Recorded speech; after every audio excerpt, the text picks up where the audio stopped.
ഒന്ന് ഒരു മുരിങ്ങയില കറി വെക്കാനായിട്ട് പോവുകയാണ്. അതിനായിട്ട് ഞാൻ ഒരു പിടി മുരിങ്ങയില കഴുകി വൃത്തിയാക്കി എടുത്തുകൊണ്ട് വന്നിട്ടുണ്ട്. ഇത് ഇനി എങ്ങനെയാണ് മുരിങ്ങയില കറിയാക്കുന്നത് നമുക്ക് നോക്കാം. മുരിങ്ങയില കറി വെക്കുന്നതിനായിട്ട് ഞാൻ ഒരു 3/4 മുറി തേങ്ങ എടുത്തിട്ടുണ്ട്. ഇത് ഞാനിങ്ങനെ പൂളിയാണ് എടുത്തത്. അതിൻ്റെ കാരണം പൊട്ടിച്ചു കഴിഞ്ഞപ്പോൾ അതിനകത്ത് വെള്ളം വറ്റി അത് ഇളകിങ്ങി വന്നു. അപ്പോൾ ഞാൻ വിചാരിച്ചു ഇങ്ങനെ തന്നെ ചീകിങ്ങി എടുക്കാം, എന്നിട്ട് മിക്സിയുടെ ജാറിലിട്ട് അരച്ചെടുക്കാം. അങ്ങനെ 3/4 മുറി തേങ്ങയുണ്ട്, ഒരു 5-6 അല്ലി ചുവന്നുള്ളിയുണ്ട്.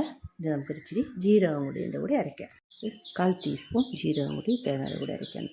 ഇങ്ങനെ കൊപ്രായിട്ട് വരുന്ന തേങ്ങ മിക്സിയുടെ ജാറിലിട്ട് നന്നായിട്ട് അരച്ചെടുക്കണം. തേങ്ങാക്കറിയാണല്ലോ, അപ്പോൾ നന്നായിട്ട് അരച്ചെടുക്കണം. തേങ്ങ നമ്മൾ നല്ല വെണ്ണ പോലെ അരച്ചെടുത്ത് കൊണ്ടുവന്നിട്ടുണ്ട്. കടുക് താളിക്കുന്നതിനായി ചെറിയ ഉള്ളി ഞാൻ കട്ട് ചെയ്ത് വെച്ചിട്ടുണ്ട്. പച്ചമുളക് 4 എണ്ണം എടുത്തിട്ടുണ്ട്, എരിവിന് വേണ്ടി മാത്രം. അത് രണ്ടായിട്ടൊന്ന് പിളർന്ന് എടുത്തിട്ടുണ്ട്. ഇതിൽ നമുക്ക് കുറച്ച് മഞ്ഞൾപ്പൊടി കൂടി ഇട്ട് കൊടുക്കും. 1/4 ടീസ്പൂൺ മഞ്ഞൾപ്പൊടി ഇട്ട് കൊടുത്തു. ഒരു നുള്ളു മുളക് പൊടി, ഒരു കളറിന് വേണ്ടി മാത്രം. ഇത് താളിക്കുന്നതിനായി ചെറുചട്ടി അടുപ്പത്തേക്ക് വെച്ച് സ്റ്റൗ കത്തിച്ചിട്ടുണ്ട്. ഇതിലേക്ക് ആവശ്യമായ എണ്ണ ഒഴിച്ചു കൊടുക്കും. ഒരു 2 ടീസ്പൂൺ ഓയിൽ അങ്ങോട്ട് ഒഴിച്ചു കൊടുക്കുകയാണ്. എണ്ണ നന്നായി ചൂടായിട്ടുണ്ട്. 1 ടീസ്പൂൺ കടുക് ഇട്ട് കൊടുക്കുകയാണ്. ഇതെല്ലാം കത്തി വന്ന് ഉള്ളി അരിഞ്ഞ് ഇതിലൂടെ തന്നെ പച്ചമുളക് ഇട്ട് എടുക്കുകയാണ്. പച്ചമുളക് ഇങ്ങനെ ഇടാൻ ഇഷ്ടമില്ലാത്തവർക്ക് തേങ്ങ അരയ്ക്കില്ല, അതിൻ്റെ കൂടെ തന്നെ അരച്ച് ചേർക്കാവുന്നതാണ്. പച്ചമുളകൊക്കെ ഒന്ന് മൂത്തിട്ടുണ്ട്. ഇതിലേക്ക് കഴുകി വൃത്തിയാക്കി വെച്ചിരിക്കുന്ന മുരിങ്ങയില ഇട്ട് കൊടുക്കാനായിട്ട് പോവുകയാണ്. മുരിങ്ങയില വെള്ളം ഉണ്ടെങ്കിൽ പൊട്ടിത്തെറിച്ച് കുറച്ച് സമയം വെള്ളം നാലാനായിട്ട് വെക്കാൻ മതി.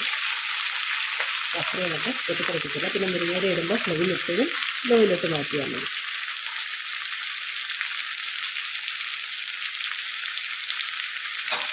ഇതിങ്ങനെയൊക്കെ ശേഷം ഇളക്കി കൊടുക്കാം. പെട്ടെന്ന് വഴന്ന് വരുന്നത്. മുരിങ്ങയിലെല്ലാം ഒന്ന് വഴന്നിട്ടുണ്ട്. മുരിങ്ങയിലിട്ട് കഴിഞ്ഞപ്പോഴേക്കും ഫ്ലെയിം ലോയിലാണ് വെക്കേണ്ടത്. നന്നായിട്ട് വഴന്നിട്ടുണ്ട്. നമ്മൾ അരച്ചു കൊണ്ടുവന്ന അരപ്പിനകത്തേക്ക് ചേർത്ത് കൊടുക്കാനായിട്ട് പോവുകയാണ്.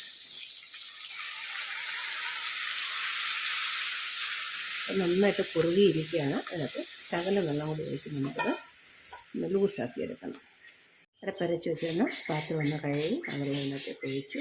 ഇപ്പോഴും നന്നായിട്ട് കുറുകിയിരിക്കുകയാണ്. തേങ്ങ അരച്ചതായതുകൊണ്ട് ഇരിക്കും തോറും കുറുകും. അതുകൊണ്ട് ശകലം വെള്ളം കൂടി ഇതിനകത്തേക്ക് ഒഴിച്ചു കൊടുക്കാം. ഇനി ഇതിലേക്ക് ഉപ്പിട്ട് കൊടുക്കാം. ഉപ്പ് ഇതുവരെ ഇട്ടിരുന്നില്ല. അതിനാവശ്യമായ കൂടി ചേർത്ത് കൊടുക്കാം. ഉപ്പിട്ട് കൊടുക്കുകയാണ്. ഉപ്പ് നോക്കിയതിന് ശേഷം വീണ്ടും വേണമെങ്കിൽ ഇട്ട് കൊടുക്കാം. തിളയ്ക്കരുത്, നന്നായിട്ടൊന്ന് ചൂടാവുകയും ചെയ്യാവും. ഒരിക്കലും തേങ്ങ അരച്ച കറികളൊന്നും തിളയ്ക്കാൻ പാടില്ല. നന്നായിട്ട് ചൂടാക്കി എടുക്കുക. ഇതൊക്കെ മുരിങ്ങയില തോരൻ, മുരിങ്ങയില കറിയൊക്കെ വെച്ച് കഴിക്കുന്നത് നല്ലതാണ്.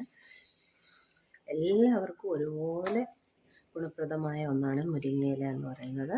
ഇഷ്ടംപോലെ വൈറ്റമിൻസ് ഉണ്ട്. വിറ്റമിൻ എയുടെ കുറവൊക്കെ ഉള്ളൊരു മുരിങ്ങയില തോരൻ വെച്ച് കഴിക്കുന്നത് നല്ലതാണ്. അയൺ കണ്ടൻറ്റ് ധാരാളം ഉണ്ട്.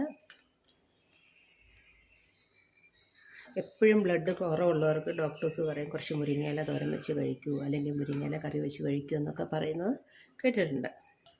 കുറച്ച് മുരിങ്ങയില കറി വെച്ച് കഴിച്ചാൽ തലകറക്കമൊക്കെ മാറുമെന്ന് പറയുന്നത് കേട്ടിട്ടുണ്ട്.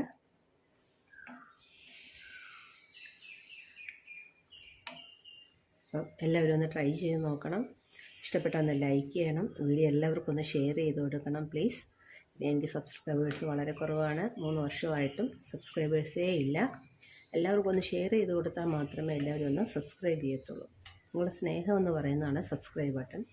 സബ്സ്ക്രൈബ് ചെയ്ത് സപ്പോർട്ട് ചെയ്യുക. ഇവിടെ കാണുമ്പോൾ തന്നെ ലൈക്ക് ചെയ്യണം. നന്നായിട്ട് ചൂടായിട്ടുണ്ട്. നമ്മൾ ഫ്ലെയിം ഓഫ് ചെയ്യാനായിട്ട് പോവുകയാണ്. എന്നിട്ട് ഇതൊരു സെർവിങ് ബൗളിലേക്ക് മാറ്റാം. അപ്പം എല്ലാവരും ഒന്ന് തയ്യാറാക്കി നോക്കുക. ഒരു ബൗളിൽ നിറച്ച് മുരിങ്ങയില കറി ഇട്ടിട്ടുണ്ട്. അപ്പോൾ എല്ലാവരും ഇതുപോലെ ട്രൈ ചെയ്ത് എന്നാ ടേസ്റ്റാണെന്നറിയുക കഴിക്കാനായിട്ട്. Thanks for watching.